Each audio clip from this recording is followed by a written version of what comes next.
Halo Bapak Ibu, saudara-saudari sekalian. Bersama saya lagi Chandra Teja dari channel Kristen Ngakunya. Channel yang membahas kekristenan yang murni, terbebas dari klinik dan pemahaman yang melenceng.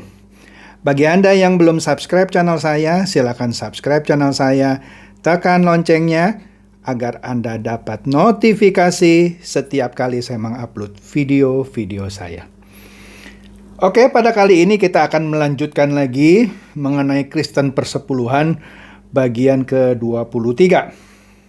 Yaitu mengenai argumen-argumen yang masih sering dipakai oleh beberapa gereja dan tidak sedikit hamba Tuhan yang tetap ngotot bilang bahwa Tuhan menginginkan persembahan persepuluhan atas orang-orang Kristen. Mereka menggunakan ayat-ayat yang sebelumnya sudah saya terangkan, mereka mengambil dari Imamat. Sekarang saya akan bahas 3 ayat lagi dari Perjanjian Baru yang sering dipakai, yaitu dari Matius 22 ayat 21, Markus 12 ayat 17, dan Lukas 20 ayat 25. Ketiga ayat ini ya paralel gitu ya. Isinya kira-kira sama walaupun kalimatnya agak sedikit berbeda. Oke, saya bacakan dulu ya ayat yang terambil dari Matius 22 ayat 21. Ya, begini bunyinya. Jawab mereka, gambar dan tulisan Kaisar. Lalu kata Yesus kepada mereka, berikanlah kepada Kaisar apa yang wajib kamu berikan kepada Kaisar, dan kepada Allah apa yang wajib kamu berikan kepada Allah. Oke? Kemudian, ayat yang paralel dari Markus 12 ayat 17, bunyinya, lalu kata Yesus kepada mereka, berikanlah kepada Kaisar apa yang wajib kamu berikan kepada Kaisar, dan kepada Allah apa yang wajib kamu berikan kepada Allah. Mereka sangat heran mendengar dia. Ini dari Markus 12 ayat 17. Kemudian yang ketiga yang paralel atas itu semua, dari Lukas 20 ayat 25. Bunyinya, lalu kata Yesus kepada mereka, kalau begitu, berikanlah kepada Kaisar apa yang wajib kamu berikan kepada Kaisar, dan kepada Allah apa yang wajib kamu berikan kepada Allah. Itu yang dari Lukas 20 ayat 25. Nah, di gereja-gereja modern dewasa ini muncul para penafsir Perjanjian Baru yang penafsirannya itu disesuaikan dengan keinginannya, bahkan diselaraskan gitu. Ditempel-tempel gitu ya. Diselaraskan dengan hukum Taurat dengan maksud berargumentasi mempertahankan praktek persepuluhan di gereja modern. Sekali lagi, penafsir Perjanjian Baru ini ya hamba Tuhan gitu ya, menafsir ayat-ayat tadi disesuaikan dengan keinginannya dan dicoba diselaraskan dengan hukum Taurat dengan maksud berargumentasi mempertahankan praktek persepuluhan agar tetap dapat dipungut di gereja modern. Ya. Kalau kita lihat dari ketiga ayat paralel tadi, peristiwa yang digambarkan pada ayat-ayat itu sering ditafsirkan tanpa memperhatikan konteksnya. Ya, apa yang sedang dibahas atau apa yang menjadi topik yang dibicarakan di ayat itu. Jadi dia main comot gitu ya, langsung ditafsirkan seenaknya, dimasukkanlah maksud-maksud pribadinya. Inilah yang dinamakan eisegesis, menyuntikkan maksud-maksud atau pengertian dirinya ke dalam ayat itu. Harusnya ketika menafsirkan ayat, harusnya eksegesis, menarik keluar apa isi ayat itu sesuai dengan konteks aslinya. Bukan menyuntikkan pengertiannya atau keinginannya ke dalam sebuah ayat. atau eisegesis. Jadi yang benar exegesis, menarik keluar. Bukan eisegesis, menyuntikkan pengertian ke dalam ayat. Nah, yang bahaya adalah jika dilakukan eisegesis, menyuntikkan pendapatnya, penafsiran seenaknya tanpa memperhatikan konteks guna maksud tertentu. Oke, nah untuk itu saya kupas ya yang detail dari ayat ini. Peristiwa yang diceritakan pada ayat-ayat itu adalah tentang Yesus yang mau dijebak. Yang mau dijebak.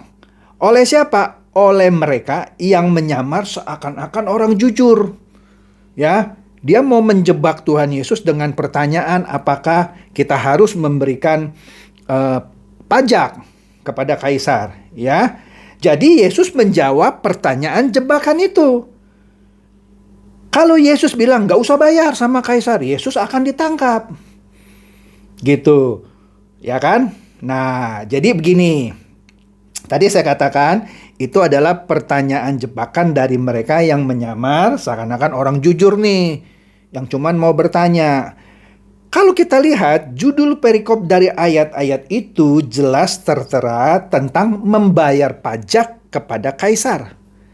Ya, Yesus tidak sedang mengajarkan persepuluhan di situ. Baca lagi Alkitab Anda, judul perikopnya tentang Yesus mengajarkan bagaimana kita membayar pajak kepada kaisar. Kalau ayat itu tujuannya mengajarkan persepuluhan, yang mana harusnya lebih penting gitu ya, untuk kehidupan rohani, maka judul perikopnya bukan tentang membayar pajak kepada kaisar dong. Oke? Nah, Yesus tidak sedang mengajarkan persepuluhan di situ, baik tersurat maupun tersirat. Tersurat tidak ada, Yesus tidak menyebutkan persepuluhan. Tersirat pun juga tidak ada. Karena konteksnya Yesus sedang memberikan jawaban atas pertanyaan jebakan, ya. Jebakan dari siapa? Orang-orang Farisi, ahli-ahli Taurat, dan imam-imam kepala yang ingin mencelakai Tuhan Yesus. Oke? Jika Yesus pada saat itu menjawab agar mereka tidak membayar pajak kepada kaisar, maka tercapailah tujuan mereka untuk mencelakakan Yesus dan membuatnya ditangkap dengan tuduhan melawan kaisar. Jadi jelas Yesus meminta mereka mentaati kaisar dengan membayar pajak. Oke?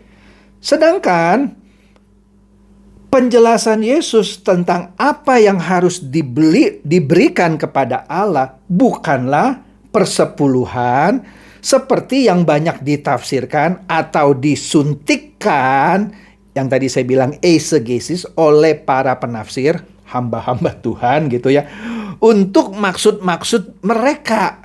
Apa? Mempertahankan persepuluhan. Jadi dia menafsirkan berilah apa yang harus diberi kepada Allah itu persepuluhan. Kan seenaknya. Tahu dari mana itu adalah persepuluhan. Memang apa yang harus diberikan kepada Allah hanya persepuluhan. Kan gitu dong. Kan di situ berikan apa yang harus kau berikan kepada kaisar, yaitu pajak kan. Karena pertanyaannya apakah kita harus bayar pajak kepada kaisar. Itu sudah pasti dijawab oleh Yesus. Bayar. Apa yang harus kamu berikan kepada kaisar, bayar, yaitu pajak. Dan apa yang kamu harus berikan kepada Allah, berikan.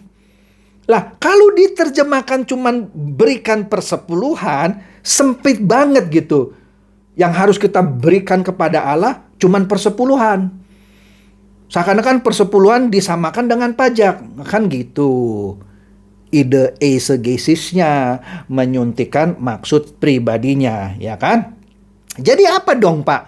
Maksud Yesus bilang di ayat itu bahwa yang harus kita berikan, yang harus tetap kita berikan kepada kaisar adalah pajak. Seperti kita tinggal di suatu negara, misalnya di Indonesia. Apa yang harus kita berikan ke pemerintah? Ya pajak, taat. Ya, jangan tidak bayar pajak, oke? Nah, kepada kaisar taat, bayar pajak. Atau kepada pemerintahan kita bayar pajak. Tetapi kepada Allah apa yang harus kita berikan? Terlalu kecil dan terlalu sempit kalau bilang hanya persepuluhan. Oke, jadi apa dong Pak yang harus kita berikan kepada Allah? Nah, mereka diminta untuk memberikan persembahan segenap hidup. Persembahan segenap hidup. Ya, kalau mereka ahli-ahli Taurat gitu ya, orang-orang Farisi dan para imam, kan pada saat itu dia terikat sama hukum Taurat, ya. Genapi, berikanlah itu sebagai persembahan hidupnya. Berikan kepada Allah seperti apa yang harus kau berikan, sesuai yang sudah diatur oleh hukum Taurat. Lah, jika mereka memang ahli-ahli Taurat, orang Farisi, imam, nah kalau imam kan tidak memberikan persepuluhan dong. Ahli-ahli Taurat dan orang Farisi iya memberikan persepuluhan, ya kan? Tetapi di situ kan ada imam-imam. Imam kan tidak memberikan persepuluhan, dia hanya dia menerima, walaupun dia akhirnya harus membakar sebagian dari korban itu. Tetapi ayat itu kalau kita tarik sekarang untuk gereja atau untuk orang-orang Kristen modern, tidak tepat kalau dimaksud ucapan Yesus itu untuk tetap melestarikan persepuluhan. Yang diminta adalah kita, ya, baik orang-orang pada saat itu maupun kita orang-orang Kristen, memberikan segenap hidup kita. Setiap langkah kita, tindakan kita, perbuatan kita. Oh, kalau gitu enak dong Pak, kita nggak usah memberikan persembahan persepuluhan. Sesuai ayat ini. Ayat ini tidak berbicara mengenai persembahan persepuluhan. Persembahan persepuluhan juga sudah saya bahaskan dari seri-seri sebelumnya, yang memang tidak mengikat lagi kepada orang Kristen, tetapi bukan berarti orang Kristen tidak mempersembahkan materinya kepada sebut saja kepada gereja untuk menunjang pekerjaan Tuhan. Ya tetap Anda harus berikan, tetapi yang dimaksud bukan persepuluhan, ya. Nah, kenapa Tuhan meminta kita untuk memberikan kepada Allah apa yang harus kita berikan? Yaitu persembahan segenap hidup kita, segenap tarikan nafas kita, perbuatan kita, perkataan kita, semua kita berikan untuk memuliakan Tuhan, ya. Karena orang-orang ini adalah kepunyaan Allah sepenuhnya. Kalau Anda adalah kepunyaan Allah, maka Anda harus memberikan persembahan segenap hidup. Kelakuan, ya, perbuatan, ucapan, pikiran, semua Anda persembahkan.